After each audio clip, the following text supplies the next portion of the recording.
And welcome. I'm Jeff Christ, Chair of the Orange County Funding Corp. I'd like to call the meeting to order. We do have a number of guests here tonight. We'll move the Orange County Funding Corporation meeting along quite quickly, and then we'll be succeeded by the IDA meeting. I'd like to start with the Pledge of Allegiance, please.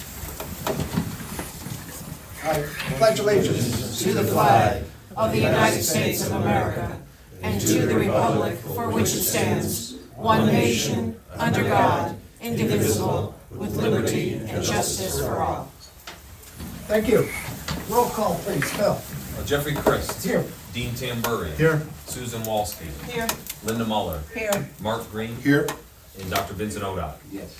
So 6 of our 7 members here, 1 in excused absence. We also have in attendance for staff, myself, Bill Fioravanti, Kelly Riley, Marty Barras, virtual here, our general counsel, Lino Sharetta, our New York State monitor, Mr. Brian Sandage, our county executive, right in here, sir, Steve Newhouse, and other officials, the City of Middletown Mayor, Joe DiStefano, the City of Middletown Commissioner of Public Works, Jacob Twill, we have the Town of Goshen Supervisor, Mr. Joe Betro, we have the county, how are you, sir? Thanks for being here. No problem, just started. County Attorney, Mr. Rick Golden, Michael Torelli from the County Executive's Office, and online, Susan Katzoff from Bousquet Holstein, Mr. Bart Lansky, who will be here for another matter, and we have both Dan O'Rourke virtually and Keith Kelly here from CDM Smith, a consultant for one of the projects we'll be discussing. I think I've got anyone. Anyone I missed? That's everyone in attendance. Very good. We have proof of notice for the Orange County Funding Corp board meeting tonight.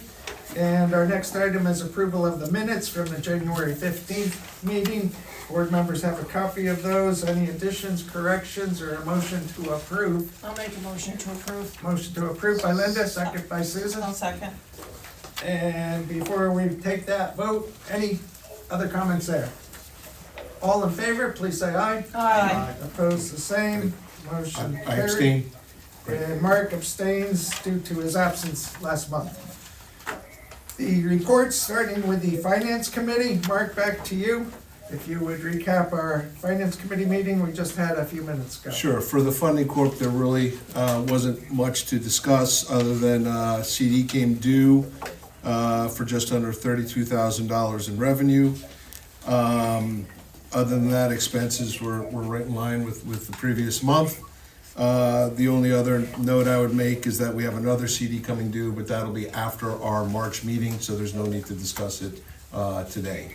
That really was it for OCFC. Thank you, Mark. Questions? Moving on to Linda with Governance Committee. Please, Certainly. Linda. So we approved the minutes from the December 11th meeting, and the HR policies as well as the P&P policies are under review, and hopefully after the deep dive that we're doing with council, that those will be prepared and ready to go for review very quickly within the next month or so. And that's my report, sir. Very good. Questions for Linda? Thank you, Linda. Moving on to new business, the January 2025 financials for the OCFC. They were reviewed in Finance Committee a few minutes ago, and the committee recommended that those be approved, but the board has a copy of those financials if there's any questions to consider. Questions on those financials? And I might also add the approval of the January-February payables, which were also reviewed and recommended for approval. And if there's no questions there, I would suggest a motion for both the financials and the payables by the full board. I'll make a motion as presented to accept the financials and the payables. Thank you, Susan. Second by Doc. Second. Thank you, Doc Odock. Other questions? All in favor, please say aye. Aye. Opposed, the same. Motion carried. Lastly, for this meeting, authorization of invoice payments. Mark, are you gonna cover that, or Bill? Let Bill, he said it so many times already. Yeah, thank you. So just a quick recap. Last month, I reported that we have implemented an electronic bill paying platform called RAMP.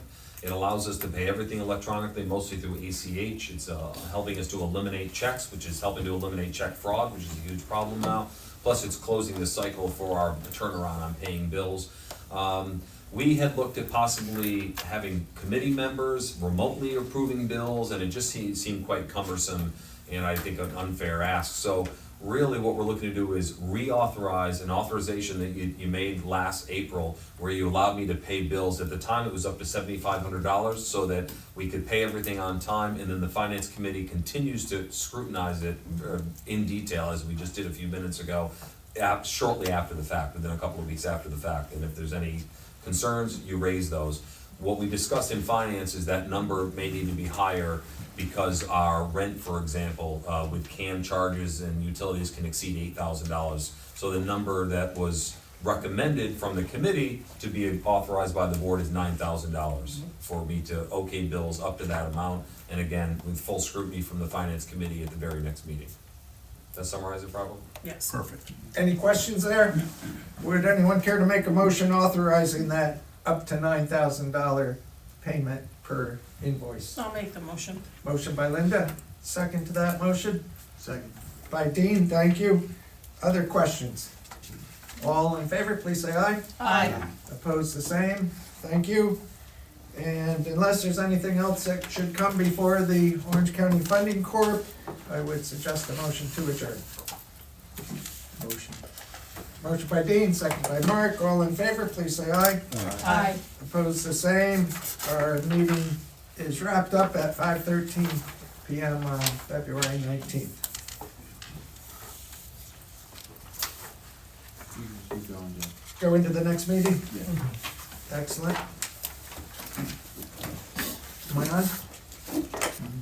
Welcome, everybody, to the Orange County IDA meeting for February 19th, 2025. The time is still 5:13, and I'd like to call the meeting to order. Welcome all our guests here tonight. We appreciate you being here. We have plenty of business to consider.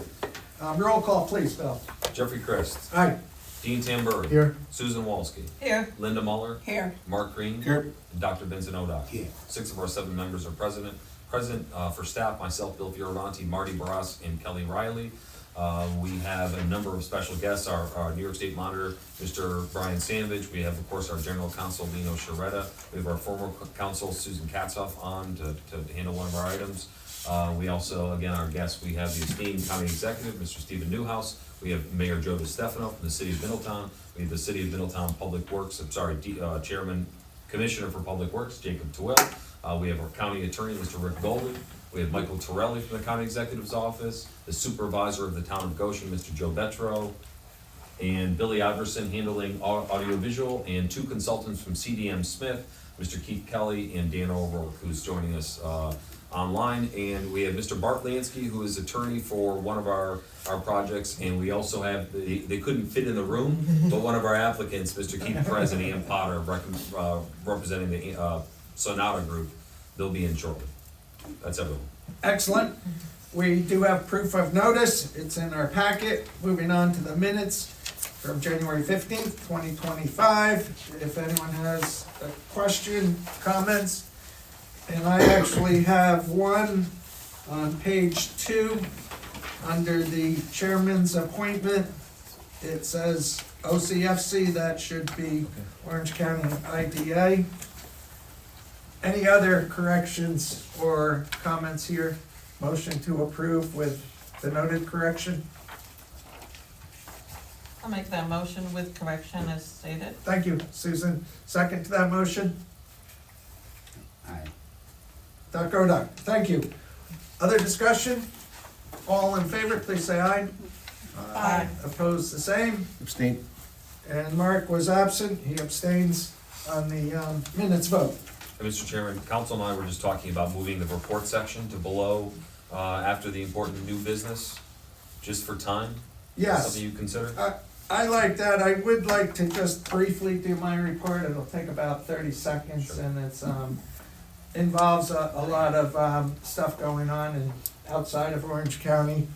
The economic blueprint is a process that's been going on for a few months, and Bill, you and I just got our individual surveys. I don't know how extensive those surveys are that go out. And an important meeting Bill and I attended just last week was a New York State Economic Development Conference in Albany. A lot of neat stuff going on there. One thing I learned was the new New York State wetlands rules with DEC are increased significantly with a 100-foot buffer around every federal wetland. It was noted that will consume 1 million acres in New York that becomes undevelopable under most circumstances. And it impacts a number of approvals for residential and commercial that if they don't get built in the next 2 to 3 years, they may have to get reapprovals under the new rules. So I think that's a big impact. And lastly, very excitingly, the Fast New York application the IDA had into New York State was approved for the Roseton Power Plant project, and that's a neat chance to help shovel ready and make best uses of that site. So I just present those quickly because I'm glad to have everybody hear those comments. So Bill, I think you're suggesting we go right to new business with two girls. Or to old business if we could. I Oh, think okay. we'll cover the UTEP, allow Sue to get that, Right, if yes. that's okay. UTEP tax exemption policy, Sue Katzoff and Bill. Yeah, and I'll start it off, just to recap. We're not gonna rehash it. It's the UTEP, the project approval policy, and the recapture policy are all in your packets. You've seen them for a couple of months. The last change were some typographical changes, mostly nothing substantive. They came from Lino's partner, Rudy Zoto. We did incorporate those. You all saw them. We did have a public hearing on January 28th. I will say that no one attended, and we've received no written comment. We've kept the public hearing open until tonight, which we'll ask the chairman to close. But we still received no comment. I will add that I did present to most of the superintendents in the county, thanks to Orange Ulster Bosse's giving me that forum, and I presented the week prior to their business officers from the school district. I imagine that stemmed some of the questions and comments, but otherwise we received no comments during the hearing or since. Secondly, the governance committee has reviewed the policies in full and in detail, and they okayed it, recommending a full approval by the board. And I'll also mention that our monitor, Anshin, has also reviewed it and had no issues with the UTIP. They had it in plenty of time. There was specific in the law that enabled the monitor to be about. UTEP is something that was specifically mentioned where they had to have it well in advance, and they did, and we communicated. So it's all ready. Sue, if there's anything you wanna add? Not really, other than before you can take action on it, you will need to close the public hearing. But I think Bill set out, what has transpired to bring us to this point. And I'm glad to have had the opportunity to work with you on this, and I think it will carry you forward well as you analyze new projects that come before the board. Sue, do we need a motion in a second to close the public hearing? You do, right? Yeah. Well, no, not usually. You don't do that when you're hosting them off-site. But we do tonight. Okay. Well, that's the question. We need to close the You public left it hearing. open, you Yeah. didn't close it, so you gotta Yeah. close it. Yes. Cause you left it open for written comment as well, Yeah, right. so you gotta Okay. close that. Would anyone care to I'll make a make a motion to close the public hearing for the UTEP project approval and recapture policies? Seconded. Second by Mark. The public hearing is now closed. I would like to, as we move to adopt those policies, thank Sue for her work with the UTEP over about the last year, pretty close to it, related to specifically that, and thank you for joining us tonight, Sue. Unless there's other discussion, I would ask for a motion to adopt those three policies. I'm gonna make that motion, it's a long time Susan? coming. Yes, thank you. Second to that motion. Mark, thank you. Any other discussion? Hearing none, all in favor, please say aye. Aye. Opposed, the same.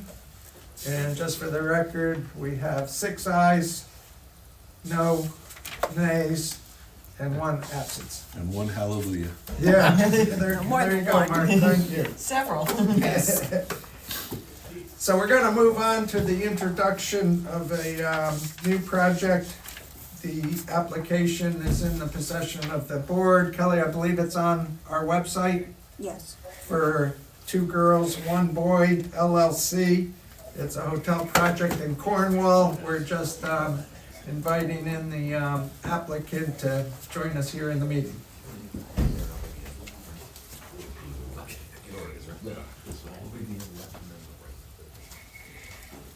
I teed it up, Bill, so introduce the applicant if you would, Come on please. in if you would. We have Mr. Keith Perez and Ann Potter from the Sonata Group, and again, their counsel is online with us, Bart Lansky. Thanks for joining us, folks. Sorry for Welcome. the type. If you wouldn't mind just kind of standing over here somewhere, and it's, You can sit, somebody can sit here. There's seats over here also. yeah, that's what should come. Bill, it's sorry. it's over We here. have two. Yeah, put them in front, I got a camera. Yeah, we do have to make sure. Yeah, they gotta be here, because the camera. If they stand right to the left of the Yes. TV, can they be seen? Yeah, as long as they're in that. I'd ask you both to stand, I'm sorry. That's okay. I'm sorry. Right here, Apologies. right against the wall that way, right there, perfect, that's great. This is a project for a boutique hotel in downtown Cornwall. I'm still confused if it's the town or the village. It's a little tough right there. It's right on the line. Yeah. It's a $12 million total project. It will create 35 full-time jobs. They are only asking for a sales tax exemption and mortgage recording tax exemption. Just want to be clear, there's no pilot requested. SDE of approximately $465,000. Mortgage recording tax exemption of roughly $75,000. And I'll really allow you to fill us in on anything else you want to share about the project. Would it be yourself or Mr. Lansky? Well, so good evening. Sorry I'm not there in person. I heard the weather's beautiful. It sure is. Obviously it is a boutique hotel. This location was a Bernard Creek Docks station. And then before that, it was a gas station starting in the 1930s.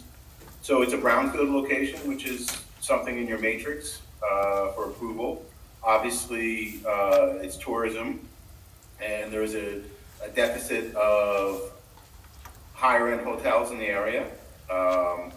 And so we have done a feasibility analysis, and this is a transformative project.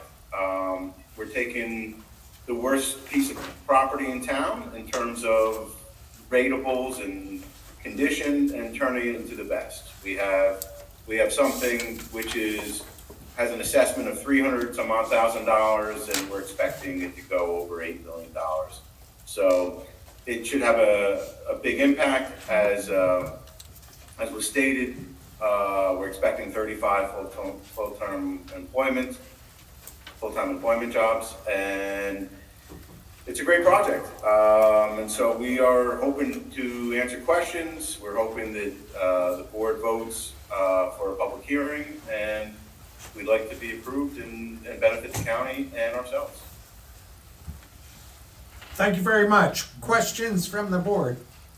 I'm just trying to visualize where this is according to Google Maps. It's over by Fiddlesticks Cafe. Right next to Right it. next to it. Okay, okay, and the height, 5 stories? Yes. 5 stories. And Cornwall approved that already, the planning board? We're within 55 feet is the zoning, and we're within 55 feet. Okay, So there was no variance requested or needed for height. okay, just following through on that, because that is a big building for that area of Cornwall. We do have a sketch or a rendering in the application of the project.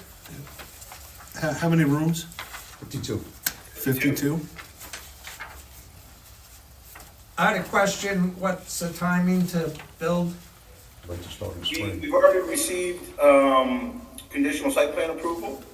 We're expected to have final site plan approval in the March meeting. And depending on a couple of other applications that we have, we'd like to start this spring. So we received an EDC grant. We are also in the hopper for Restore New York. And we are in the Brownfield program. We have an application for the Brownfield program. So depending on the timing of those two things, we are tentatively suggesting a May start. Very good. And an end date goal? June 26th. June 26th. June of 26? I didn't hear the question. Ending. 18 months later. Okay. 18 months later. with training and everything. And your application states that you have all the funding necessary to complete the project? Yes. I didn't hear. Can I ask Yeah, for, we're comfortable with our funding. Yeah. Obviously, this sales tax exemption and mortgage recording tax is an important part of our formula, but we're comfortable with the funding. can I ask where you are on lending for the project, where that stands? On We the have financing? we have a commitment letter from a local bank, and we have obviously equity in the project, and we have, you know, as I said, the 1 grant awarded. So we're in good shape. Obviously, we are watching budgets and interest rates and tariffs and things like that, but as of right now, everything's fine. So just to follow up on that, from your application, it says that you're gonna receive $9,564,000 in financing, and you've listed Tompkins Bank as the one who's gonna be Yes. providing the mortgage. They're providing the entire mortgage? Is that your Yeah, well, commitment letter? there's 2 facilities under that mortgage. So initially, they're providing the entire mortgage, but there's gonna be an SBA component. Doc Odoc, you had a question? Yes, I was wondering, you did mention the jobs that may be created at the lower paid jobs. I mean, any idea of the wages? What type of So candidates? Yes. our analysis from our management consultant suggests that there's 35 full-time equivalents. A lot of those jobs are in the restaurant. There is a hotel manager job. And I don't know how familiar you are with the marketplace, but it is a fairly tight marketplace, and the management jobs are higher paid, and the maintenance are you know, within normal ranges. We don't have exact salary numbers, and we won't really know until, you know, 2 weeks before opening, what the market is gonna suggest. I'm sorry, go ahead, sir. Were you done? Yeah? What other hotels have you built anywhere within a couple hundred miles? This is his first hotel. First one, First one. okay?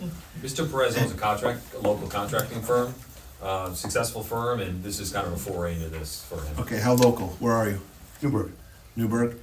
So if you are local, that's my next question, as far as building, employees, things like that, are you, Very familiar. you're looking for local labor? I mean, Yeah, again, and- if you're out of Newburgh, then I'm gonna assume that, you know, that's a good thing. It is. It is. Okay. We actually just moved to Newburgh from Cornwall, but originally from Newburgh. Okay, all right. That's why we seen the property, I always liked the building, it was starting to go in disrepair. They lost it. And we just bought a property down the street, and she didn't want me to get it. What are you doing? And it worked out. We were both residents of Cornwall for a while. We just don't currently, I'm not It's a resident. nice fit there. Okay. Well, look, we're asking you a lot of questions because, you know, we wanna make sure that this is We're set not up to running the succeed. hotel. We've hired a hospitality We have group. a hospitality group. To run. We are under contract with Hilton. And with Hilton. It's gonna be a tapestry. All right. I mean, look, this is a pet project. I believe we need more hotels in the area, so. That's what the feasibility study said. I'm thrilled that you're taking this on. We just want to make sure that you've thought of everything that could possibly happen, so. And selfishly, we want to make sure. 3 years we've been doing The it. labor policy, and we don't have any problem with it. Is this, I know this is boutique, but is there gonna be steel in this building? I'm sorry? Steel? The Is there- first floor is steel and concrete. Okay, And then stick built from there. all right. And again, local is what you're looking to, Yeah. okay. Yep. And I don't know if it's come up yet, but they purchased a former garage, an auto garage there, so serious remediation, there are a couple of spills that you guys already cleaned up. Yeah, we So closed two. It was a somewhat dirty site that's obviously gonna be. That's what I was gonna completely ask, I mean, different. does it have to be cleaned up in the brownfield and then it's? Well, we closed the two spills already. Okay. Art, you wanna take this one for the Brownsfield? Yeah, of course, but so it was purchased with an open spill. And it was foreclosed on by Sterling Bank.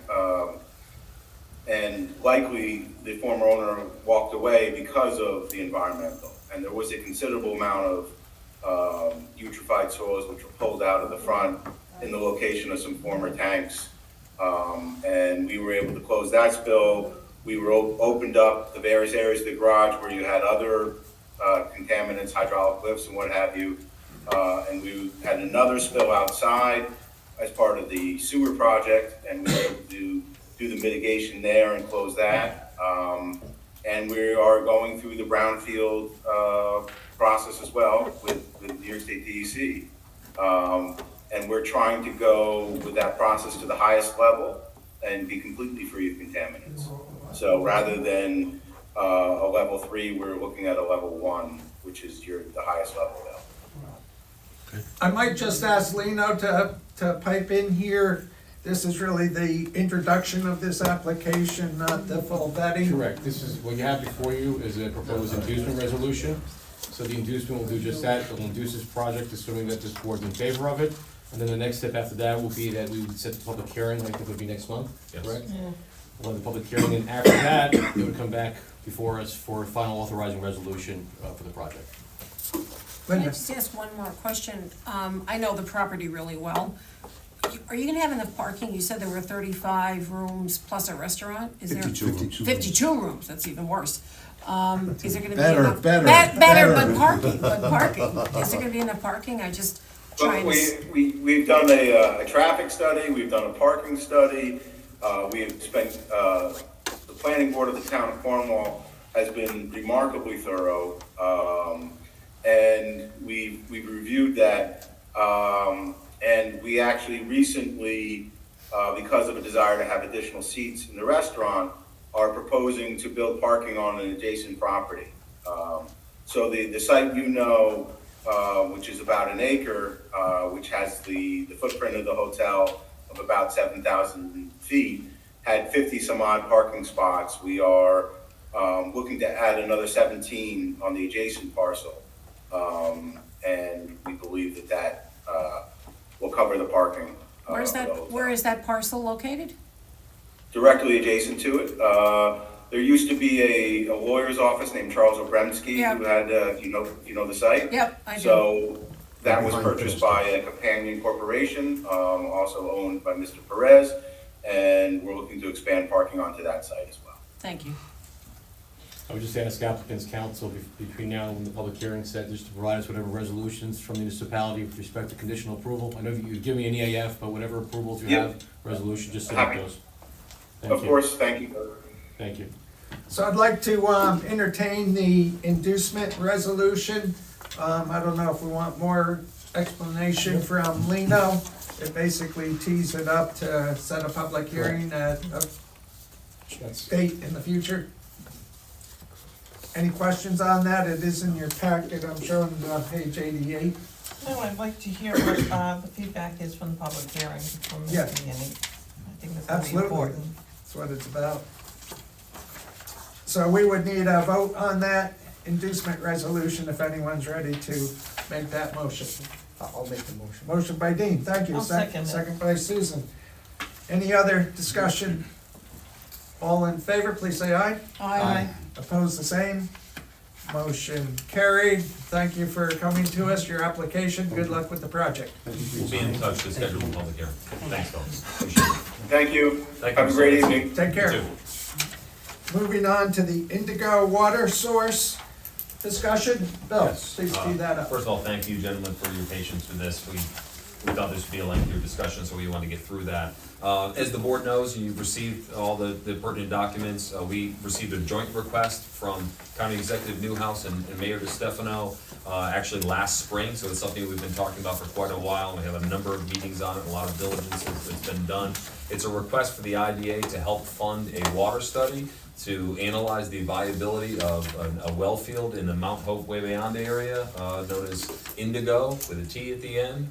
Really wanna study what those, the test wells, et cetera, other analysis to find out what those wells could yield. And the purpose would be to provide potable water for use of city of Middletown residents, but also there's an opportunity because of some infrastructure that's been put in place for this water to also serve the town of Goshen and the town of Wawayanda. And the idea and the reason it's up our alley is because it's an opportunity to serve some potential economic development sites in those areas. So, water, the scarcity of water is an issue, it'd be an issue for our lifetime, so this is a critical project that, again, could enable future economic development. Again, we've had a lot of discussions with all the parties involved, and we do have CDM Smith, Mr. O'Rourke, and Mr. Kelly here to answer any technical questions about the proposal. There was, I will say, 2 proposals that I've shared. They first included analyzing the viability of developing a reservoir on the site as well. And because we're unsure, all parties not exactly certain as to if the DEC would approve it and any of that, we also received from CDM Smith a revised proposal that took out the reservoir component, and then it's a lower cost on the proposal for that. You've seen those. You have the letter from the county executive, Mayor DeStefano, and we really want to open it up to some questions and discussion. Do you want to add anything to that? No, again, we met with most of the folks in this room regarding this, so, with respect to the request, I think I mentioned to the board is an appropriate ask of the IDA. So, without further ado, I know we have folks that have been waiting, I would just turn it over to them to see what anything further like to add to the discussion. For sure. I could jump in real quick. First of all, it's good to see everybody. I know different roles. Linda, you were running Cornerstone last I saw, and I know a bunch of you on the board. So the way this really got put into the county involved in it is county exec twice removed, or twice prior to me, Lou Heimbach, back in the 80s, and the county preserved a lot of this property with the intention of using it for future water use. I was approached by the mayor of Middletown, who I have a great working relationship, that, look, I'm not gonna start my own water district, the county's not going to, and they have a very robust and existing system. He said, why don't we look at making some type of arrangements that the city of Middletown helps develop the Indigo property, which would provide water for that corridor that Bill highlighted, 17M, which would help Wawayanda and Goshen. So that's really how we came involved in this. I will tell you on a side note, I think the county is not only economically growing and strong now, but we are really on the cusp of some really cool stuff. Last week, or about 2 weeks ago, I was introduced into build submarines. You'll see them if you go to the major ball fields now and see advertisement. We have about 60 manufacturers of submarine parts now in the Hudson Valley area, including Orange County, and they've been back more and more to Orange County to try to do and develop more. We met with them on Monday night. Again, on Monday, I met with the ambassador of Taiwan, who flew and met with us in the fall, and we're going to be taking a trip to Taiwan in March, about 4 or 5 of us, to talk about how we can bring this infamous, that everybody's talking about, these chip manufacturers or an R&D facility to our area. They like this area so much. The ambassador's in Orange County right now. It's actually at West Point. So this is, but we're going to have provide some areas that they can develop. And that lifeblood for them for these industries, as we all know, it's the classical ones: sewer, power, and water. And that's really what we're here for today. And Joe and his great engineer, Jacob Tweel, came up with this great plan to develop that site. Maybe we can build a reservoir there. We know at a minimum we're going to at least be able to expand the well sites, develop well sites that we can connect into their system, which will provide more water and opportunities for these areas. So Joe, what am I missing here? Well, just a bit of the history is the city has the right to the first 1 million gallons of water out of Indigo.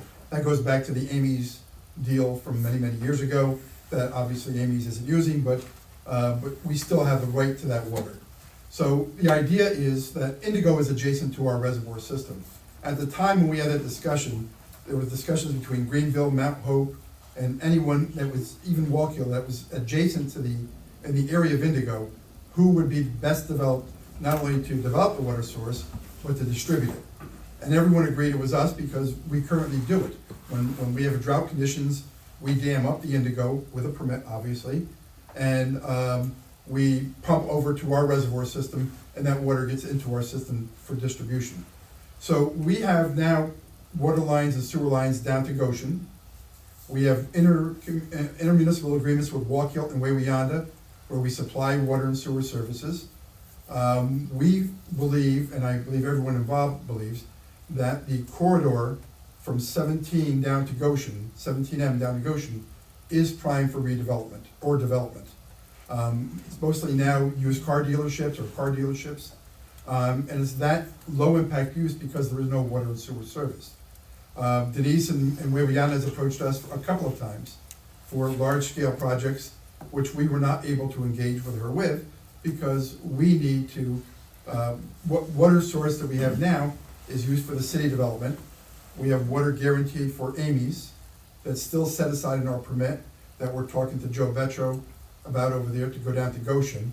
And we feel that we're in the best position to partner with the county in developing this water resource. We're talking about, years ago, there was a study that was done. I think they identified by the Water Authority at least 700,000 gallons a day in the wells. It's a very old study, but we have the ability to distribute. We have partnerships with Wawayanda, Waukegan, and Goshen now. We're looking at, the study is necessary for us to move on to the next step, and that's why we're here. This will not create one shovel-ready project. This will create dozens and dozens of shovel-ready projects along that 17M corridor. Because you keep in mind also that Mid-Hudson is gonna be, New York City is gonna be running the water and sewer lines down 17M this year, or I believe in 25 or 26, they're gonna be getting. So there's possibility of looping all these in, but the idea is you can have all the pipes in the ground as you want, but without the water source, there's nothing to distribute. And that's why we're here. Obviously, we're, as a city, we have a benefit to us. We have the revenue that will be generated by it at some point. And we're also, our proposal, I believe, had a component in, once we start drawing the water, to repay the IDA for the X amount of dollars, whatever grant that came back to us. Of course, not until we start drawing it, because we're not gonna be selling it until we start drawing it. So it would be an investment. It would be an investment, and we only charge the same rate that the city charges to city water, Milltown residents and businesses. There's no separate rate, there's no opportunity for gouging of a neighboring community. But we have these agreements in place now. And if the county is going to see any development along 17M down to Goshen, you're seeing it on each end now. This is the way to do it. And there's a lot of vacant land, even going off of 17M, that has the possibilities, including the county jail and some county facilities which need water because their water agreements are expiring with the Village of Florida. Yeah, the Village of Florida's water source is getting more and more threatened. It's being silted into Glenmuir Lake. And they've asked us if we could come up with an alternate plan to not draw water from there anymore, so it would obviously allow them to keep their home base facilitated. So that's what we're looking for is we have the jail, we have the 911 center, we have a new medical examiner's office. So we would like to tie that in there too eventually as one of the options, if this happens. And just add to your remarks, Mayor, that the city of Middletown has pledged $100,000 toward funding this study since the beginning of our discussions. I have a few questions, if that's okay. Anything else you want to add first? I might just say a couple things before we go to the questions. Bill, I believe our board is aware, and it's in our packet, the revised wells only cost Yes. is $714,000 compared to the original cost of $1,094,000, which is a nice step in the right direction. Myself, I would hope there's a slight possibility the reservoir part might not be completely out of it because it's a nice way to store up water, which if that additional cost came back, would have to figure out how to cover it. Certainly in this room I see a lot of teamwork, from the county to the city of Middletown to the towns around Middletown. And I drive down 17M not often, but I see what's out there, and it's not a whole lot. There's an old landfill, the psych center, the area Amy's was gonna go on, so there does seem like a lot of potential, and I think I know from the IDA board, we would like to be partners and part of this team going ahead. But we'd also like to see that teamwork from all parties continue in this project. So I'll open it up for questions, Bill, unless you have something else to add at this point. Sue?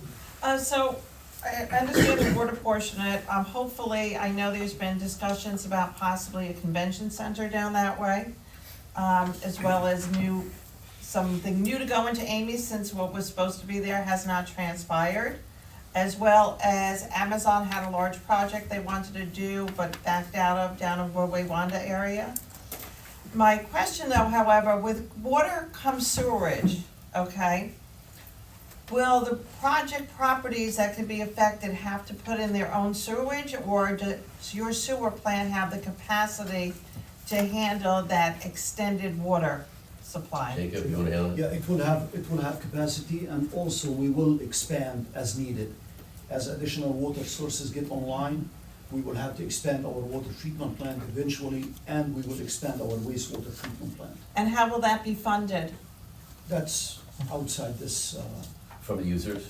yeah, The it's all potential users, and we'll be looking for grants and everything like that. Okay. But that's outside, I'm just asking because it doesn't make sense to improve one if the other's gonna need improvement and the funding is not there for it. What's our capacities now in sewer? 8.5, right now, 8.5 is our maximum, our design capacity at the wastewater treatment plant, 8.5 million gallons per day. We are running at 5.5 million gallons per day. So we have additional 3 million gallons extra capacity right now. Okay. Other questions? Linda? Hi. Mayor, really nice to see you again, as always, and our county executive, nice to see you too. Nice to see you. As I heard you speak, it's really nice to hear the county's in good shape. Good job. Extra money floating around, like that, a lot. As I look at this $1 million, I'm looking at who benefits from, should the proposal go through and you find the water. So the county will benefit from taxes as well as other things, new industry coming in. Clearly, the city will benefit by charging for the water and be a new revenue stream, and local municipalities will also benefit from it. First of all, I want to thank you, Mayor, for putting skin in the game with your $100,000 commitment. Don't want to put you on the hook, but our county executive, what is the county going to do towards this? Yeah, I've had similar, I've expressed the same thing as on behalf of the county, as long as I can get it reimbursed, like the IDA has gotten in the past. Prior boards did some investment in the former jail site in Warwick, and I think that was 100% reimbursed now, Bill? It was, yeah. Yeah, so I don't mind doing that, so I don't mind looking, it's almost like a Shark Tank, I hate to say it like that, guys, but we're looking at investing in things, and we need to see if it's got the potential. And the thing that sold me on this is this has been talked about since the 80s, so I was even starting puberty when this land was purchased and invested. But it's been sitting there, and Joe approached me and said, look, let's do something with this. And at the bare minimum, we're gonna get wells out of this, so I would not mind committing that as well. Rick, you're giving me the death look, Rick's okay with it. But yeah, the bottom line, right before I came to this meeting right now, I went to our homeless shelter that we just opened up a year ago, a new one in the city of Newburgh. And there's 22 people staying in there right now, literally just left there. And it's a mix of men and women. And I asked them, what's the background of these people? Most people think that people are drug addicts or mentally ill. Many of the people have full-time jobs here, they just can't afford to live. So what we're trying to do, and one of the biggest complaints I get is tell everybody to stop with the warehouses, bring these other jobs. I think in order for us to be in the game, to be eligible to bring these high-end jobs, is like you asked about sewer. The other problem we have is power. I have to talk to the power company 2-3 years before our applicants can even get in the ground because they don't have enough power to facilitate them. So I think we're all on the same page and bringing in some good quality jobs. But yeah, Linda, I definitely want to put skin in the game too. I'm willing to put 100,000 and match Middletown. And I think what I heard Steve say was he wants us to pay that back when we pay you guys back. You'll pay us all back. So I'll And send out- we're agreeable to that. And County, I would throw out a different proposal. So we have a $714,000 bill. City of Middletown is putting up $100,000, thank you very much. What if we split the cost, $300,000 apiece? I'm not sure, I have to look at that, that's something I might have to go back to the legislature on, because, you know, and believe me, I don't think it's out of their realm, but I will tell you, I got legislators from all over the county, and I have to justify to the Newburgh guys, I need to justify to the folks from Cornwall, I need to justify from Chester what this benefits them, but, I mean, that would be something I'd have to go back to for. Are they supportive of this project? I think so, absolutely. All right, well, for me, I mean, I'm one voice, but I would ask that because, and certainly getting paid back would be really nice too, because, you know, heaven forbid the project can't move forward because it isn't gonna do the things that need to be done. Oh, I would take it to the next direction, and I would say a third. Because that's what my legislature will come back like, why do we do it that way? I'm good with that too, but, you know, you're committing your mayor over there. I don't know if I'm good with that. Well, there you go. So somebody's gonna have it, but. This started as a project that would benefit a lot of people. Understood. And The bigger there will be a pieces- revenue stream from us, but there are potential huge capital expenditures for us I at some understand. point.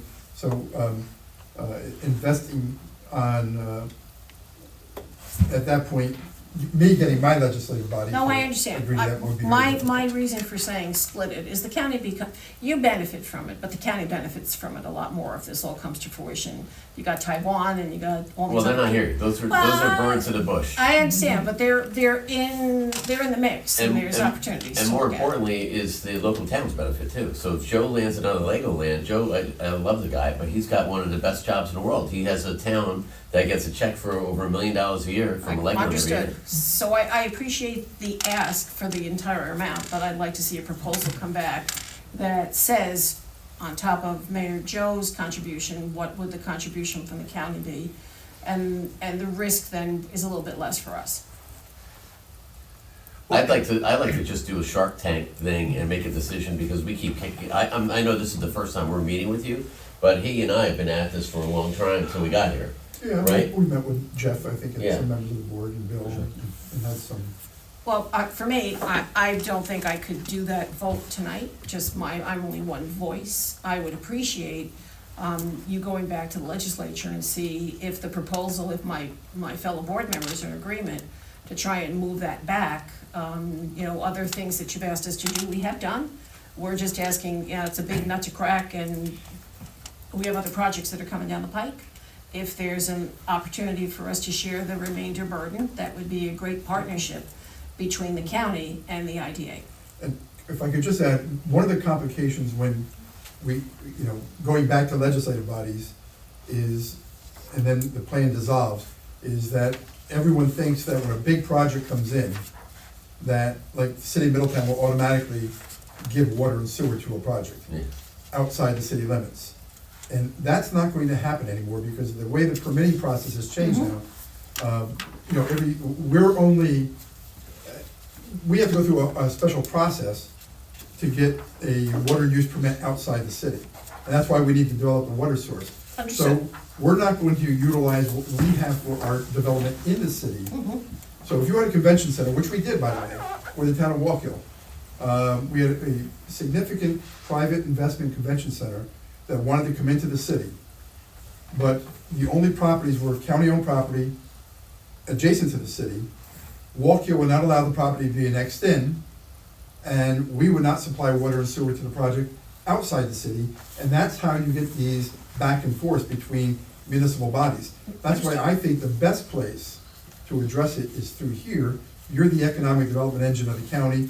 These are shovel-ready projects that will benefit the entire county, and to go back and deal with 3 legislative bodies now, I think is just going to delay to the point where maybe it doesn't happen at all.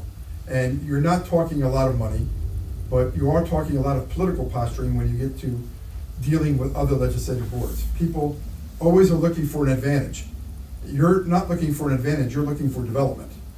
And we have the ability now to deliver this. And we've been at it a long time, and I think it's important, you'd be talking a couple $100,000.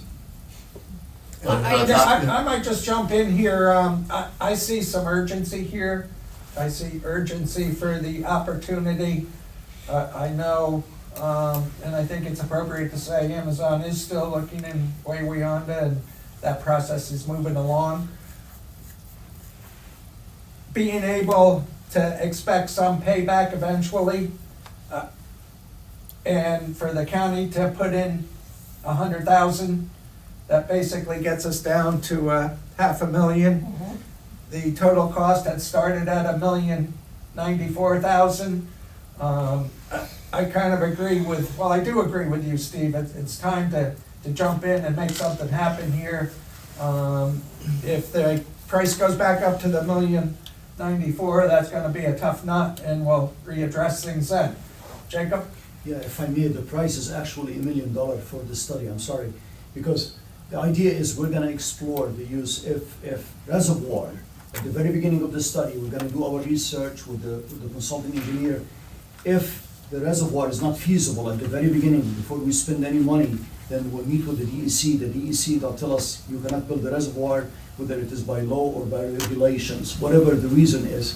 If we're convincing, then we'll stop spending any money on the reservoir, then we will focus on the wells. Yes. But honestly, for the future of the county, especially the middle of the county in there, we need the reservoir if we can build it.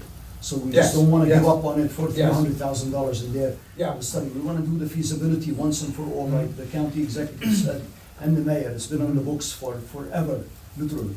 And those two, they are the ones who made it move forward. So this is our chance, honestly. If we don't do it now, I know it's not gonna happen in the future. So I think it's a situation where the IDA can provide some leadership here, some real team back work and partnership with the municipalities and the government. So I hear you, Linda.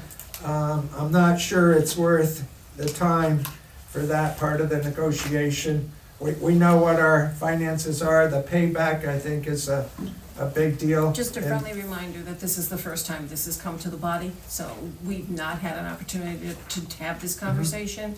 We've not had an opportunity to dialogue about it, so I just wanna make sure that's part of the record, that this is the first time, at least from a board member that's been here since April of 2024, it's the first time I've heard this. As a proposal, that's the first time it's crossed the desk. It was in your board packet, and yeah. I believe Bill spoke with you on it. I did share it a No, while ago. I'm saying that initially. we just got this, this isn't like a long-term thing. First time that's it's been come going before this body before- like Yeah, well, this one letter's dated January 22nd, 2025, so. Again, they've been talking about how it's been a long-term project, which may have been, but for this body, it has not been. So, just a few more questions, if that's okay. So this pays for the feasibility study.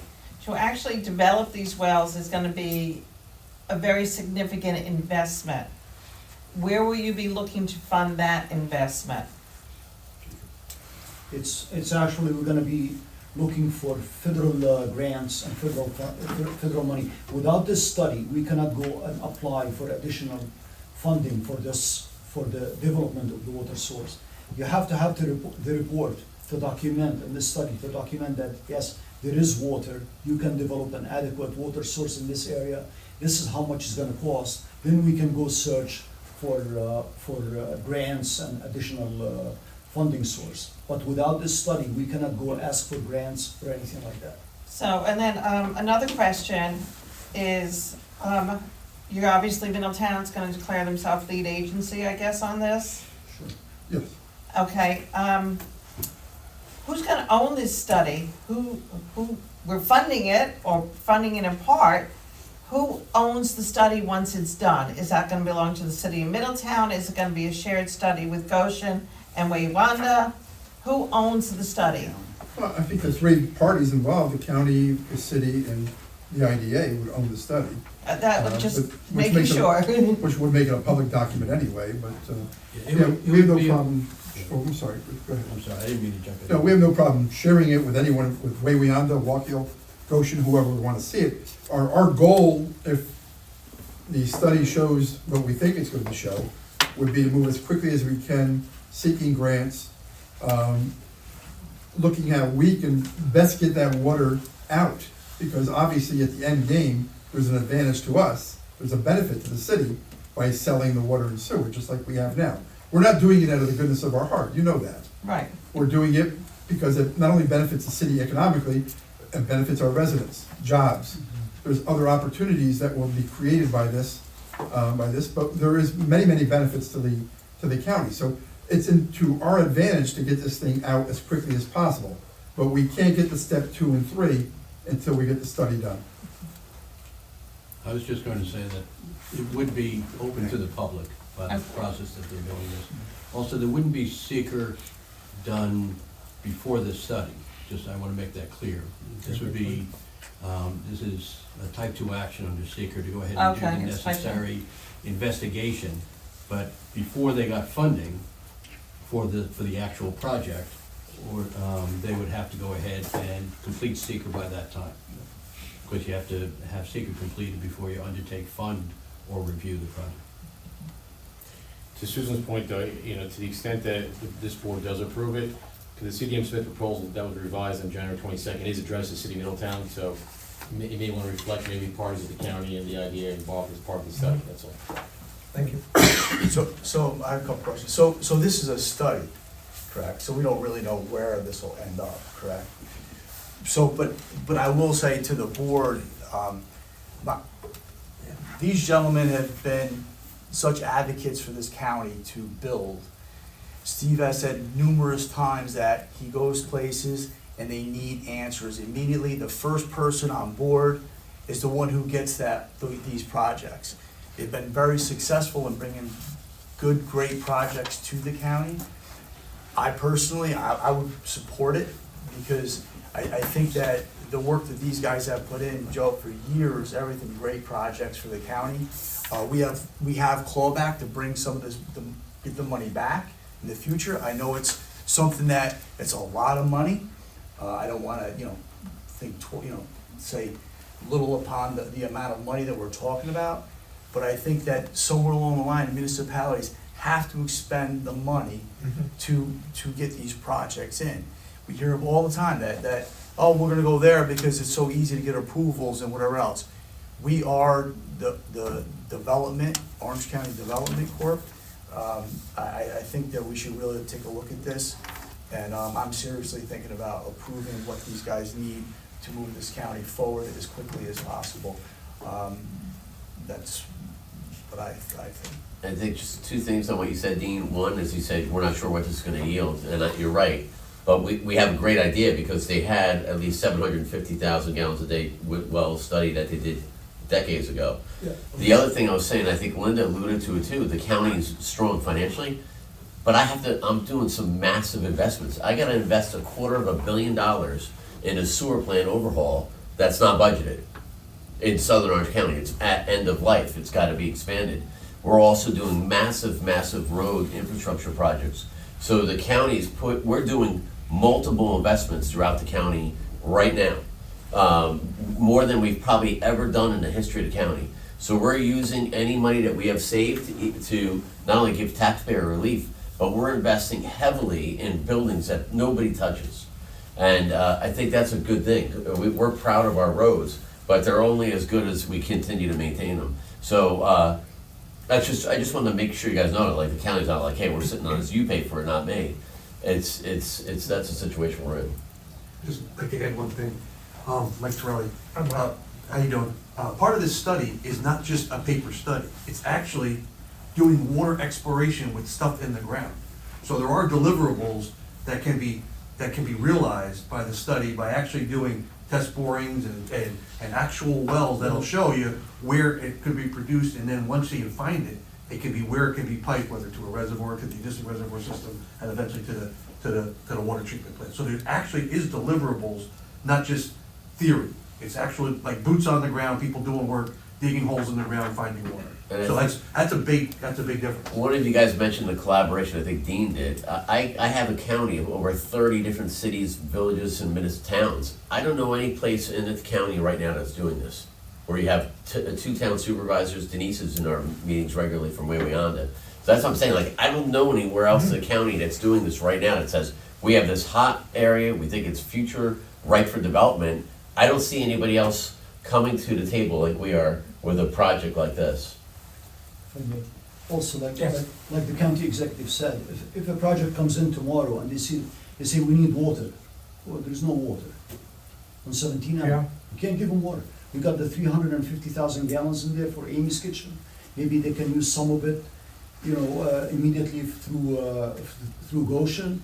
But that's it, there's no water, there's nothing to develop in that region without this project, I can honestly say that, because there's no water. DEC is going after everybody with a magnifying glass, you can't build here, you can't build here because you don't have the water. This is an extremely essential project for Orange County, extremely essential, and I keep telling the county executive and the mayor, this is generational, I honestly mean it. It's a generational project to find a water source in Middletown. Doc? In Or the Doc? Bay Area. Yeah, I think I echo what Dean just said. We should allow this project to go on. I mean, there's no need wasting much time, holding it back. So, I mean, that's my opinion.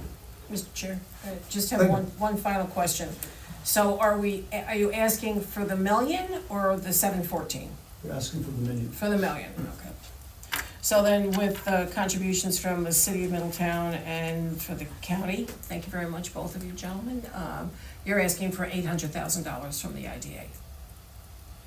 Is that correct? Yes, to be funded. But keep in mind, we'll also take what you give us, but we think it's best. I'm just asking what the ask is. It's best that, as Jacob said, that we begin looking at, because a lot of the work is duplicative. You gotta do a lot of the work for the wells that you're gonna do for the reservoir. And we'll know early on in the study, if the reservoir is not feasible, the county owns 1,000 acres. I don't know if we added that. Now, this site is 1,000 acres. I get you. It's primed for a reservoir. But if the DEC or the EPTA or the EPA, the Army Corps say at the beginning of the study that, listen, this is a huge uphill battle, we don't wanna waste your money and we don't wanna waste our money. Eventually but we think it's, the practical thing would be to allot the entire amount and then be in touch with you as a board and with the county and with ourselves. And after the initial phase is done, as Jacob made it, and determinations are made, we would share with you, if that makes it a difference, that, well, here's where we're at, and do you think, we could all then agree to move forward or stop the reservoir process. Understood. You know me, I'm a Yeah. bottom line girl. Yes, I'm just yes. looking for what the number is. So the number is 800,000 is what the shortfall would be between what the two of you are willing to put into the project and what the IDA is Yes. being asked to backfill. I just want to make sure we're clear. Can I ask you gentlemen to share one other thing for the board's edification? Can you talk about what happens after the study? What other work needs to be done? What kinds of investment, and maybe where that will happen? What are shorter-term deliverables and longer-term deliverables in that process? Right after the study, like the gentleman here, he said, the wells, they will be able to produce water much faster to develop, and we gotta make sure that they're gonna be built outside the footprints of the reservoir, if the reservoir is feasible. So that's immediately. So there is something that we can immediately develop, which is the wells. Shortly after that would be the reservoir. And again, it will require us, once we have the study to prove that the reservoir is feasible or wells are feasible, then we will go searching for additional funding to develop this source. The bottom line is we don't have any option if we don't have this source. Where is the chip factory, whatever Steve is gonna come up with, where is he gonna get the water from? It's the only game in town, I believe. I'll add to Jacob as well, is that the county planning department has identified this corridor as a priority growth area. The IDA has already done a study on available sites in this corridor. I think what comes after this is if the water can happen, people like Joe and Denise can potentially take a look at their zoning and upzone it so it has better uses.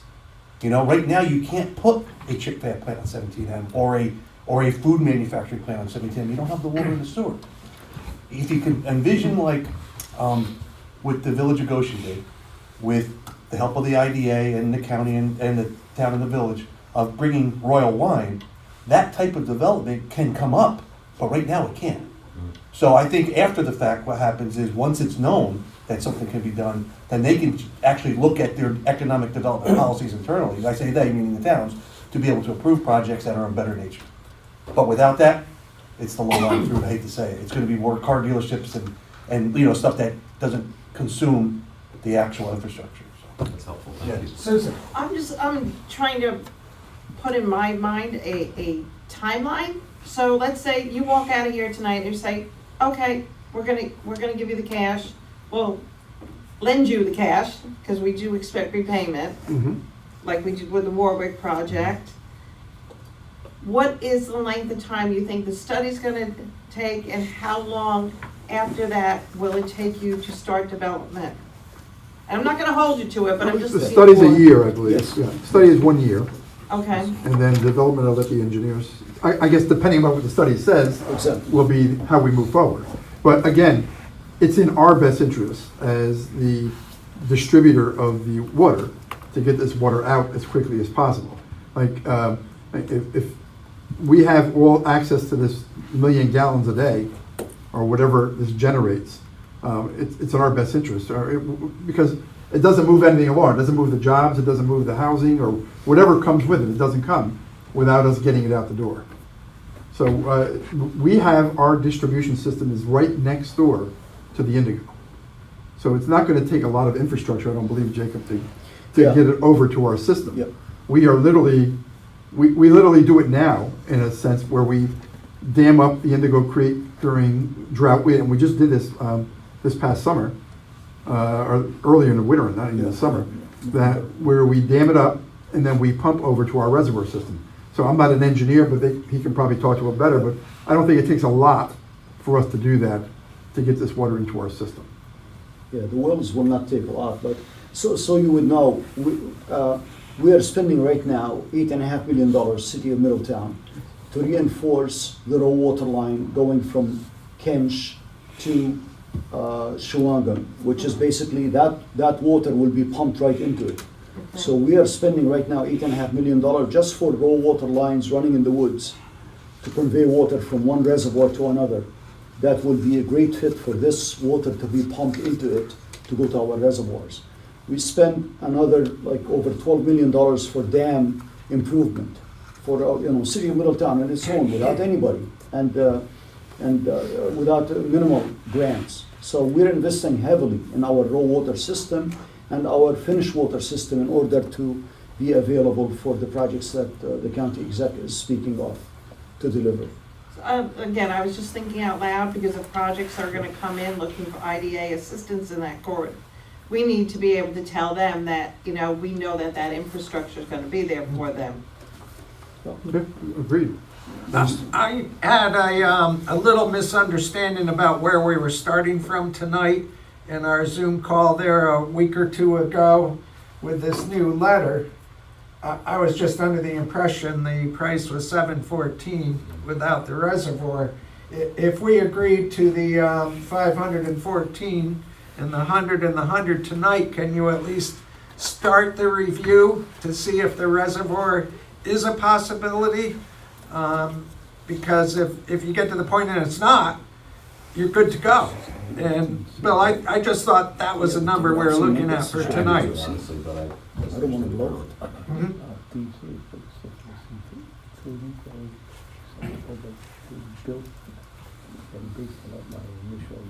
Bill, what was the total number we put into the forward prison, 1.5? I think it was 1.5, and we reimbursed for all of it except $500,000 was a non-reimbursable grant, is how the IDA framed it. We'll take the same deal. Thanks, So I have a few questions. And I'm waiting for you, Mark, go ahead. Well, I'm not nearly as well-spoken as my compatriots up here. I tend to be a little more, well. So, we're all talking about payback, but I'm really not understanding the asset that the payback is gonna come off of. You're asking money for a study that has no tangible asset to it. So it's not as, we're all talking about, we can figure out a way to pay you guys back, but if this study comes back or this project doesn't move forward, there's no asset attached to that, and I don't get the feeling that you're gonna write checks unless this project goes through. Is that correct? That's correct, but we do have a study from 20 years ago that the Orange County Water Authority did. So we know there's water there. Well, I'm glad you brought that up, because I don't know if a study from 20 years ago is something that I think we should be basing this on, because quite frankly, the county's built up significantly in the last 20, 25 years, and there's nothing to say that there's gonna be more water there. Frankly, I'm more concerned there's gonna be a lot less water there. Well, I'm not so sure in the area where Indigo is, that there hasn't been much development at all. In fact, Greenville and Mount Hope both passed on the opportunity to provide water to Amy's using the Indigo water because they refuse development. They don't want it. So I don't think there's going to be much of a change. And I think the Water Authority study was not 100% conclusive that that was the only amount of water there. I think it was very confident that there was additional water sources. If you speak to the farmers out there, you'll truly believe there's a lot more water out there. So, but that also goes into the reservoir component too, with Indigo. The creek, I think, is a pretty viable water source for a reservoir development. And that's why it's important for, I believe, that if we're going to do this study, that we keep the reservoir component in it because of that actual, you can see that water. And I know what you're saying, we don't know what's on the ground. We have a pretty good idea, but until we get there, I guess when you were doing Warwick, you didn't know that was going to happen either. You know, there's a lot of things that could happen early on in a project that can make it go to hell. But here we're on a pretty sound basis that there is a lot of water there, groundwater. There is the Indigo Creek, which has a pretty good flow, and the county owns 1,000 acres of property. You have the ability to distribute it. You have the county, at least 2 towns, Wawayanda and Goshen, willing to cooperate and becoming users of this water. So I think it's a home run. Is there a risk? I guess any project there's a risk. It seems like it's a pretty big risk. And I don't know if it's a big risk, but I think there is always a slight risk with things. But if there was no risk, we would do it on our own and not pay back anybody. If I knew there's a guarantee that there was 1 million gallons of water there, why wouldn't I just do it on my own? I can convince my board to do it. So your argument to me is? No, my argument to you is we have a study that shows that there's a significant amount of water there. I'm not disagreeing with you that there is a risk. Of course there's a risk. If you're asking, because you opened up with saying, would I guarantee writing you a check? No, I didn't ask you that, sir. What I said was that there's no tangible asset associated with what you all are asking. And that, everyone's talking about, we're gonna, we'll figure out a pay structure and those kinds of things. But that's fugazi. That's just out there. Because you're talking about, we have to do this thing. We're talking about a year. Then we're talking about, actually implementing this. So this is gonna take a few more years, right? So, again, I buy into 100% that corridor, we need to do something. I buy in 100% of trying to make it shovel ready. I buy into all those things you're saying, 100%. But what I'm having difficulty understanding is that when you say, well, it's only a couple of $100,000, I respond to that, fine, it's only a couple of $100,000, but then how come we're fighting over this? And with all due respect, Mr. Newhouse, you say you have to negotiate with different parts of the county, but then you come out and say we're going to do a $750 million in South Orange County, and we're doing all these other projects, and this is going to affect Goshen, Wawayanda, all these different municipalities, and yet it doesn't seem like anybody else is coming up to the table. So I do have to ask, where is it? So that is my concern with this right now. And again, when we walked in, it was 700,000. Now we're going to be on the hook for 800,000. Those are concerns for me. And again, I buy into everything you're saying. That's why we redid our UTEP to try and eliminate just investing in warehouses, or to at least mitigate that and encourage different types of investments. I agree 100% in shovel ready. That's why we've committed millions of dollars to shovel ready programs. But you're asking for us to hand over this money in a very nebulous, we're going to do a study. And there is a lot more than a little risk with that. Because, as you say, if it doesn't go forward, you're not gonna look back at us and go, well, you know, we owe you $700,000. We're gonna pay it back, even though the project didn't go forward. And you even just admitted to me that there's risk because you would do it yourself if there wasn't. Of course there's risk. I mean, I can't tell you what's in the ground. But I can tell you what the previous studies have shown. But you have 4 communities. You have Wawayanda, Goshen, Middletown, and Orange County. 4 legislative bodies that are looking to develop the last possibility to develop an area of the county that goes through all 4 of us, the 3 municipalities plus the county. It's been identified as a prime development zone for the county, and there is only one way to get water to that property, and that is through this type of project. 100%, and where are they? And Jacob, did you have something to add to this? Yeah, it's basically, honestly, the question, I respect what you're saying, and yes, there is absolutely water there, in the groundwater, we know that. The question is how much. We know there's about 700,000 gallons, and that was documented study. The study was not completed 100% so that it can be submitted to the DEC. That's why the study was cut short. But we know that there is water. We're gonna go back and explore and document it and to present it to the DEC that yes, there is water. There is 700,000 gallons, hopefully more, underground. Surface water, it's a project that's been on the books for decades. Everybody's talking about building reservoir in there because there's a huge watershed in there that leads all the water towards that indigo. So there's a great potential for a reservoir. Whether the DEC says that, oh, by law you cannot do it or not, this is something that we're going to flush out at the very beginning. The question really that comes down to is, what option do you have? If a developer comes in and he says, I need 250,000 gallons per day tomorrow, if Steve, county exec, he finds something there along 17M, what are we gonna do? I agree with you. I've said I agree with you, sir. You're repeating yourself. Okay, You sorry. haven't answered my question. Which is? Why aren't the other municipalities that are gonna benefit from this putting up some money for it? Even a token amount. Yeah, there's nothing. So that's my question. You're saying it's gonna, 4 municipalities are gonna benefit. I only see one municipality saying, I'm willing to do something. because I think that there's no guarantee that the water is gonna be distributed X amount of gallons to Wawayanda, X amount of gallons to Walk Hill, and X amount of gallons to Goshen.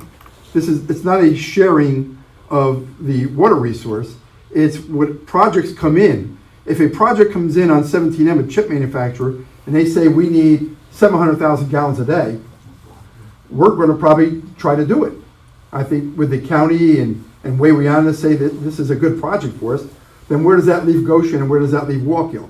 And that's why the study, the way we have looked at it, at least from my perspective, was the county and the city, the county being who they are and the city being the distributor and the county being the owner of the water resource, that we partner and then we farm that water out to where it's needed.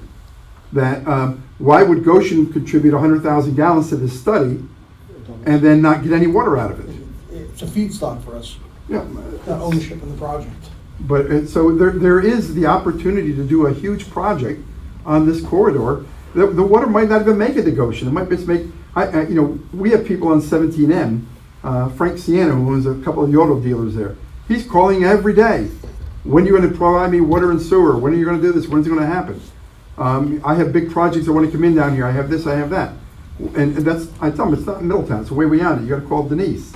And she's telling them to call me. But the idea is, if a project came in on his property, which is close to 84, that took up the whole 1,000,000 gallons, and it was a project that generated hundreds and hundreds of jobs and for Middletown residents and county residents, I think we would all say yes, let's go ahead and do it.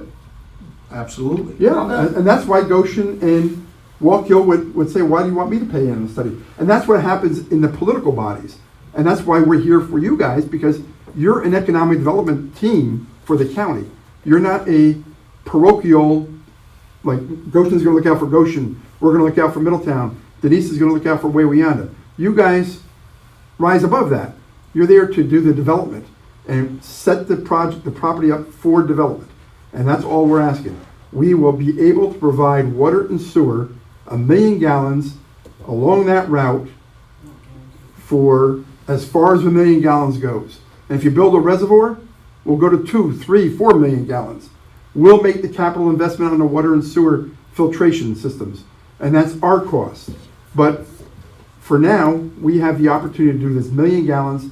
The first one out the door, first big project out the door, it goes.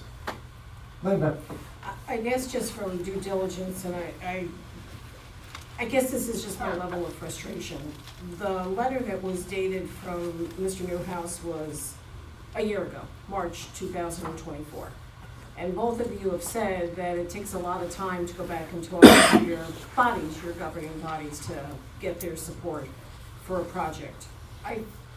Has it always just been your thought that the IDA was going to do this project? Never. And why you didn't go back to your governing bodies, the legislatures, and ask them for any additional support? Well, we've had a couple of false starts here too. Going back a few months, we were scheduled to come in, so we were hopeful to have a discussion with you first. I know going to my legislative body for the first 100,000 gallons, $100,000 was difficult enough for the very reasons that some of them that you have raised. Is how do we know what's there? That type of question. So I don't think I have the ability to make it work beyond what we're putting on the table. But again, because then it becomes Middletown Walk Hill, Middletown Wayweanda Goshen. All of those, who's going to get the water? Who's going to benefit? Who's accountable to who? You have a group in Wayweanda that's arguing for against any type of development. They don't want Wayweanda to have any type of development whatsoever. You have lawsuits pending. You have threats of lawsuits. So this puts in place the opportunity to develop a water source where there is currently water district. Wayweanda has one. Walk Hill has one with the city of Middletown. Goshen is forming one.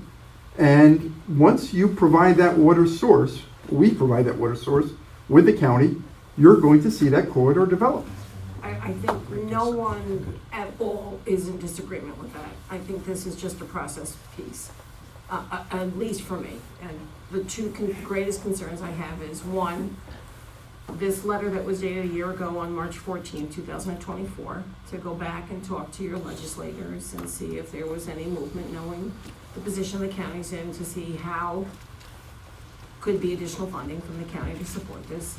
And then number two, you keep saying that you know the water's in there, which is great. I hope to God it is in there. My worry is we don't know that it's in there, and what happens if it isn't. Those are the only two things that I have a concern about. So just two things on that. Sure. Every project you guys have in front of you is high risk. There's not one thing that comes to you and says, you give me the money, I'm gonna give you a 10 times your yield. Everything involves risk that you guys invest in. And the second thing is, the county legislature thought this was a perfect job for the IDA. They believe this is a perfect project for the IDA. Of course they do. And that's their position on it. So that's where we came on this, and I was ready to meet with you guys whenever you guys were reading. He was telling me we had a lot of false starts. I've had this on my schedule every month to meet with you, and it's been canceled. Since March of 2024? Since a long time before that. Before that? I've wanted to get in for you from back then. Rick? Yeah, just following up on what Steve had just said. And when you're dealing, this is sort of a larger picture thing, when you're dealing with government and economic development, there's really never any guarantees that something's going to happen at the end of the line, right? It's trying to come up with some way to incentivize economic development because of what it does for all of the citizens of Orange County. When this board gives out sales tax incentives, mortgage tax incentives, and the pilots, those aren't so much the IDA giving their own money, expecting something back. You're committing to the local municipalities and their tax base, sales tax, mortgage tax, and real property tax. And you're committing that, and those projects may fail. They may start for a month and then they may fail. And all of that, there's no guarantee that money doesn't come back to any of the municipalities at all. It's always something that is looking at something, and if it's sketchy, then we don't want to do it. But if there's a good rational basis that if an investment in a certain period of time, whether that be for a study or for the pilot or for sales tax exemptions, mortgage tax exemptions, is if the project looks good, in this case, if the investment of a study has this potential, that's when the commitments are made. So there's never going to be a guarantee. Talking about an asset, whether or not there's going to be an asset, there's never a guarantee of an asset on anything that you do or anything that the local municipalities do in economic development. But I think what everyone here is saying is that this seems to have enough of a chance of success that it's worth the price of a study, and that it would be, we believe, appropriate for the IDA to be in on that investment. I appreciate that. I just want to make sure, let's not confuse apples and oranges. You get a pilot, get sales tax exemption, that's a project that we're pretty sure is going to happen. This is not that. This is not a project where we're building anything. This is doing, essentially we're doing a survey to make sure that This the is a thing can. sub-cost. It's not the cost, it's different. We're comparing apples and It oranges. is different. There's no doubt about it that it's different, but also, you were talking about guarantees before, there's no asset there. A project that you approve can fail at any time, in 6 months, a year, 2 years.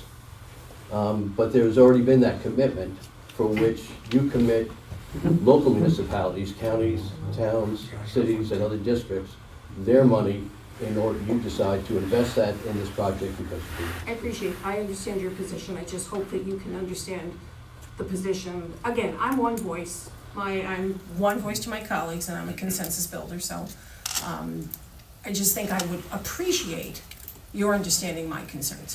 That's all. I think it's very clear. I was just responding to the guarantee nature of it. There's never really any guarantees. Bill? Yeah, one last thing, for me, for the board's sake, could you talk about how we would pay this, how we'd fund it, how we'd be billed for it? Is it incremental? Is it upon certain deliverables? Are we putting it all up front? No, it's incremental. It's a time and material contract. We bill on a monthly basis. And, the invoice goes in with the backup to what we did. It lists everyone who worked on the job, the rate, multiplier.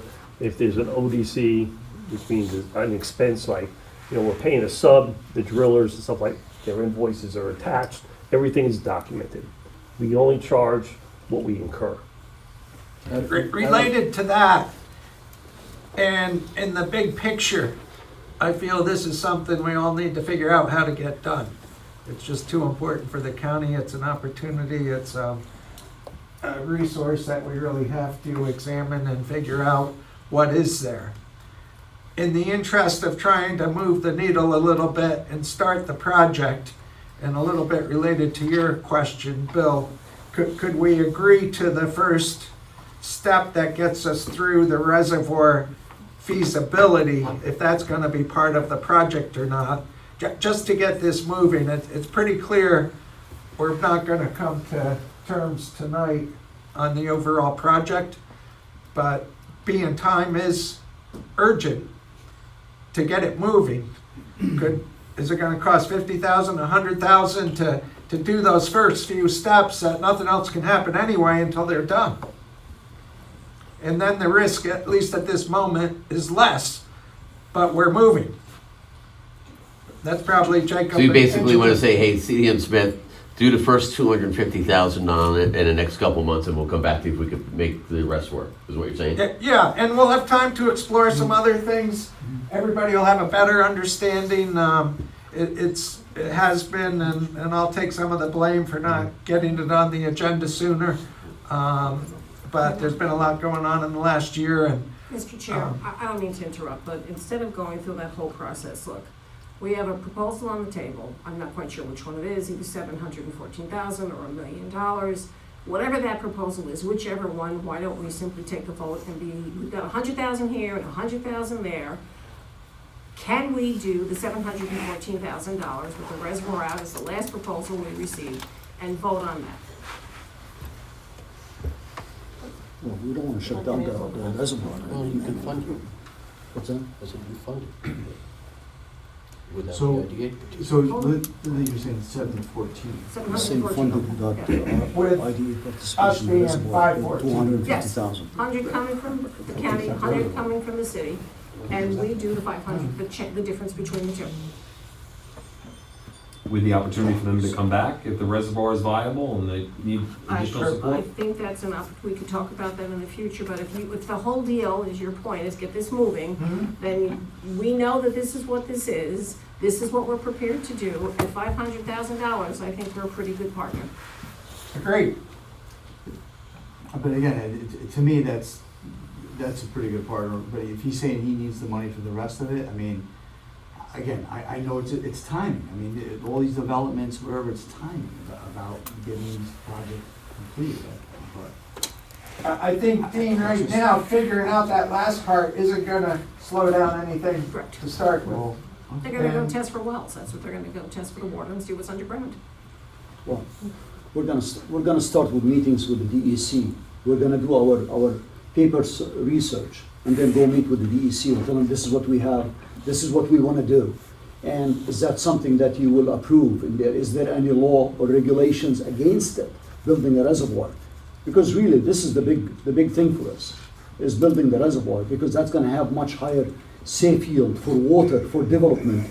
I guess my question is, it sounds like you guys have made the sale. Why are you, so I like, I'm trying to figure out here why a commitment of $500,000 plus the other 200,000 is 700,000, why, we're saying, isn't that enough to start?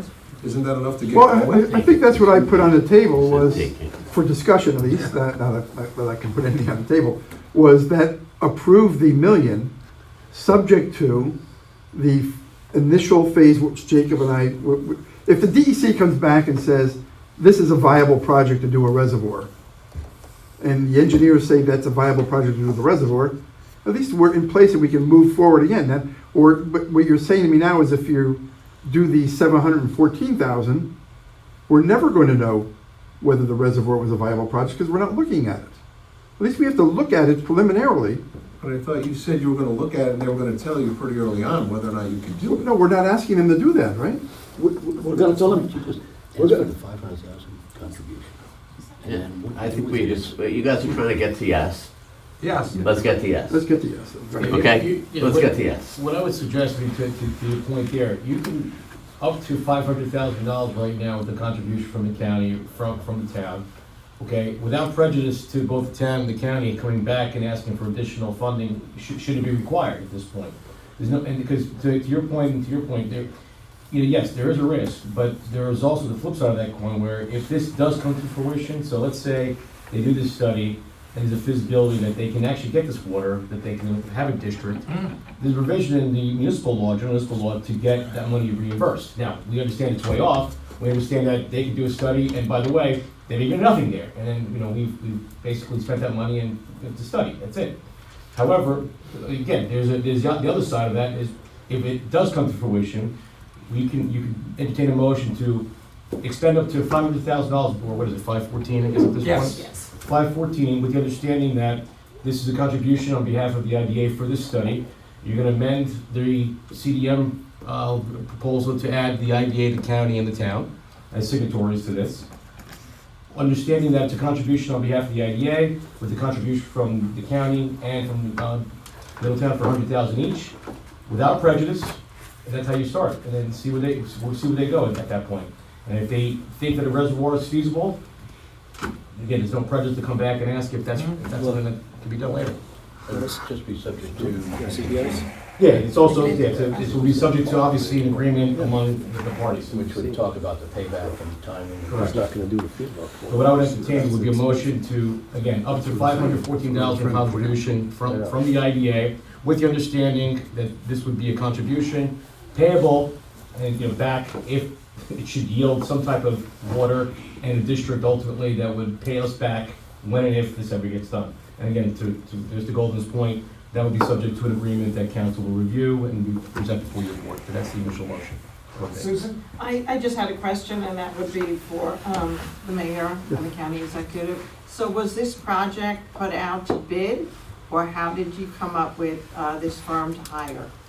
Jacob's best to address Yeah, that. this is professional services under New York state law. We can Right. hire the CDM Smith because they have a great experience in our reservoirs, our safe yield analysis and all that. We don't have to go for, So you didn't look to see if anybody else could do this more economically? no, because it's knowledge and experience and deliverables. No, it's not like, You have a history with CDM Smith. yes, and they are familiar. And So they- Susan, they came to me, they're not my engineer, they're their engineer, and their selling point is what they're selling to you, is that they do their work now on their reservoir system. So that's where they came from. They have tremendous experience for anybody to come and understand all the background about our safe yield analysis is going to cost much more legally. My municipality is looking to develop wells right now, so I'm very familiar with what's going through the process. So, would anyone care to make a motion on the 514,000? 514,215. Say that again, Vanessa? Sorry, go ahead. It's, What did it go to the the total number, which was my understanding of where we're starting from tonight, was 714,215. $714,215. And if we do 100 and 100, that gets us down to $514,215. I can make that motion. Okay, thank you. Is there a second to that motion? And I'll second it. Nice, thank you, Mark. Other discussion? I would like to see that motion amended, that it is distributed in incremental amounts based on invoices submitted. So in other words, we can guarantee it, but we're only gonna pay as the invoices come out, rather than just turning it over in a lump sum. What do you think? I mean, they already stated that it's gonna be incremental as the work is done, so you're gonna get invoiced that way. You're not gonna be paying as a lump sum 514. Well, but I just want that Yep. recorded that way. And then the last thing, I know you said, should they determine that the reservoir is viable, they can come back and ask, but we're no obligation. We're not making an obligation here Correct, today. you're just running on the 514 and that's it, up to 514 at this point. Thank you. We have a motion and a second. Do you wanna, I'm sorry, so you're not gonna change that motion, right? The amendment that I put in? Yeah, it's on record, so we'll take that as part of the motion, because Linda doesn't have to say so moved again, or? Okay. It's okay. Thanks for asking. Any other discussion? I'll call for the vote. All in favor, please say aye. I need to get you, I think probably a roll call vote. Oh, okay. Start with Mark. Mark Green, Yes. Linda Muller, Yes. Susan Walski, Yes. Dean Tamburri. Yes. Dr. Vincent Odock. Yes. And Yes. Jeffrey Christ. 7 ayes, 6 ayes. Very good. That's a Thank you all. Thank you. Gentlemen, get it going. Good Gotta get him discussion. to Yeah. smile. I'll see you next year. We'll just work on it. Thank you. You're welcome. Good night, gentlemen. Thanks for your patience. I know we tested it. Thank you, Joe. Thank you all. Nice to meet you. Be a good project.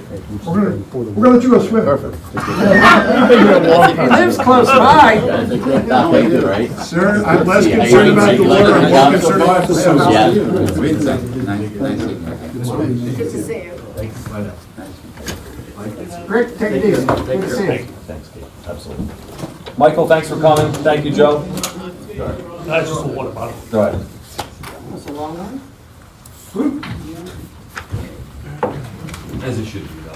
This is a good discussion. Yes. Where the heck are we? Yeah, do you want Mr. Chairman, let's make this like a bunny, nice and quick. 4:30's coming quick for me, Do you want us okay? to finish new business or go back to the top? It's the chairman's call. I think I'd go back to, Chairman's report. I completed the chairman's report. Bill, CEO. Yep, see your report, so you have my report in your packet, but I'll just highlight a couple of things. First on the grants, we won yesterday, it was announced that we won another $500,000 grant. This is for the Roaston Power Plant site that really has potential for a clean energy project. This funding will allow us to go through the entitlements and the approval process to get us closer to viability on that site for new uses. That's great. We also had won one previously for $500,000 for the Aidenbrook site. We are just waiting for a zoning change there, which is imminent. It's on the calendar for March 5th. So we're hoping to really get rolling with that project. And our EPA Brownfields Assessment Project, that's really kicked off. We actually issued 2 RFPs. First of all, for the major component, a qualified environmental professional that will conduct most of this analysis, and then for a project coordinator for this. We put questions, responses to questions we've received out on our website for this, and we're accepting proposals up until February 28th. So I'll have more to share with you after that. On the OCFC side, I will share our COVID-19 Resiliency Loan Fund. We have much of it paid back, but there's still a remainder. We've now hired Collections Bureau of the Hudson Valley to perform some collections. We've already received some revenue from that. So we just don't want to let everyone go, since we've had borrowers, who have repaid their loans. Jeff mentioned the conference, so I won't touch on that. There is a public hearing for the application we looked at last month, SWF Development, which is Sky Harbor for the hangars at Stewart Airport. Our public hearing for that is on February 27th at noon at the town of Goshen. Next week. That's right, at the town of Newburgh Town Hall. And the last 2 things, it is required that all board members, like staff, have to take part in a sexual harassment training every year. I know you did that for your other affiliation, so you're done. Thank you, Sue, for completing it yourself. It's available online through our HR services company, so it's for you If to, we've done it for another organization, does that count? in the last year. Yes, like the last month. That's what I would. Provide us some certification of that. I will get that for you. wanna take it again? Anyone, when you're ready to do it, I'll provide the support so Once you was can get enough, online thank with you very those. much. I take them every week, I love them. I think it's the same for all organization, right? Sexual harassment. I believe so. Yes. Because we did one in the college. Yeah, you're done. Just provide us some certificate for that, so. And last thing is IT. We did hire a new IT company. They're looking at all our, basically our security profile, what the risks are, which is helpful. One of the things I identified is there is an opportunity for hacking into your email accounts, and the company did suggest that everyone change their email addresses consistently. It probably hasn't been done for a while, and you have the support for that. I know it's not email you use every day, so when you're ready to do it, please contact myself. I'll put you in touch with the IT professional for any help you need with that. But we do recommend you change your email passwords so we can just stay on top of that. That's really what's most pressing for me. Questions for Bill? Finance Committee, Mark, please. That's good, thank you. Just a few things.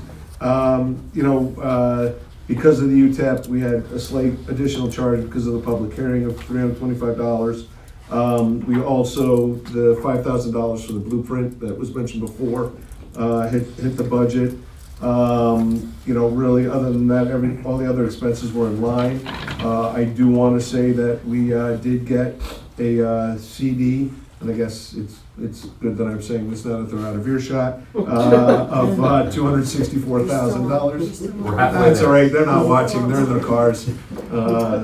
So we did get a payment of $264,000 in interest from our CDs. As with the OCFC, we will be meeting again before our CD comes due in March, so we will discuss options at that point.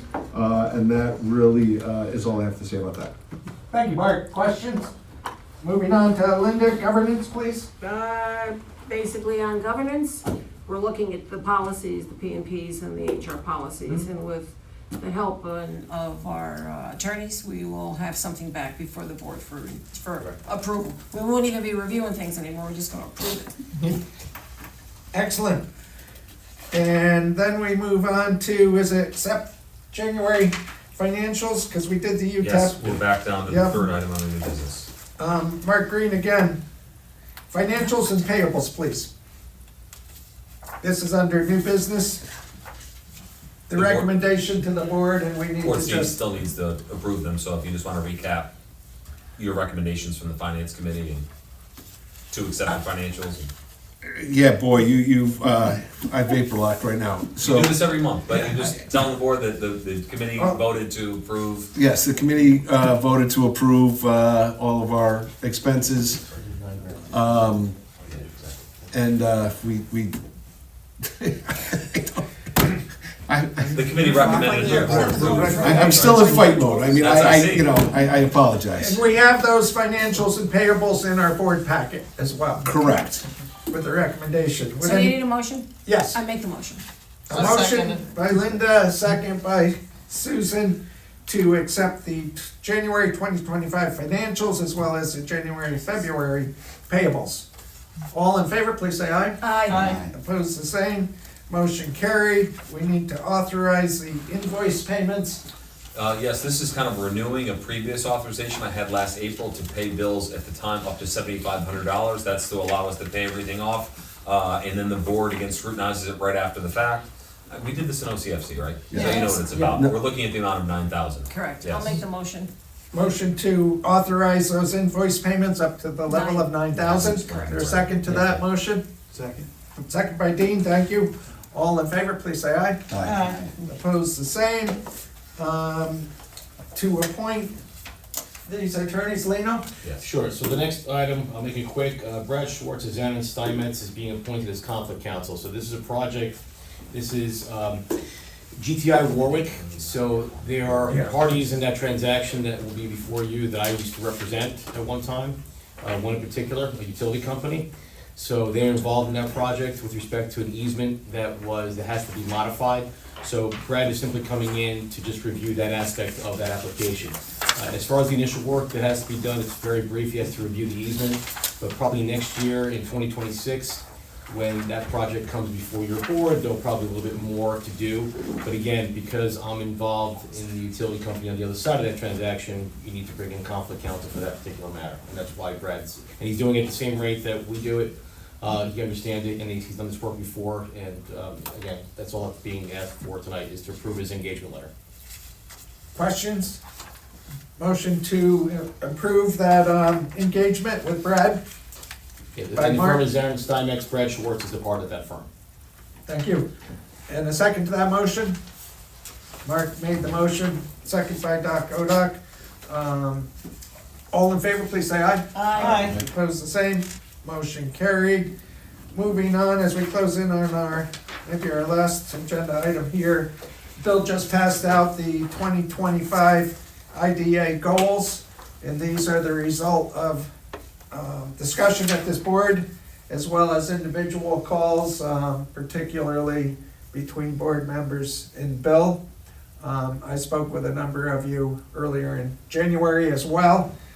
We tried to incorporate all those thoughts into a fairly concise package on one page. I would ask for any thoughts on these. Do we need formal motion on these, or we could do it next month, or? These are for your goals? For our goals that I'll be measured by to agree. Not really, it's not a motion, it's just, you're just announcing what they are. And I think they could even evolve some during the year, but we wanted a thought process, and I think all board members were in agreement with that. And they were only finalized, at least for the board consideration, this afternoon. So, Mr. Chair, just a friendly reminder, it's a roadmap. That's all yeah, it is. yeah, good point. So if anybody has comments on those now, we're going ahead, but we'll use this as our roadmap.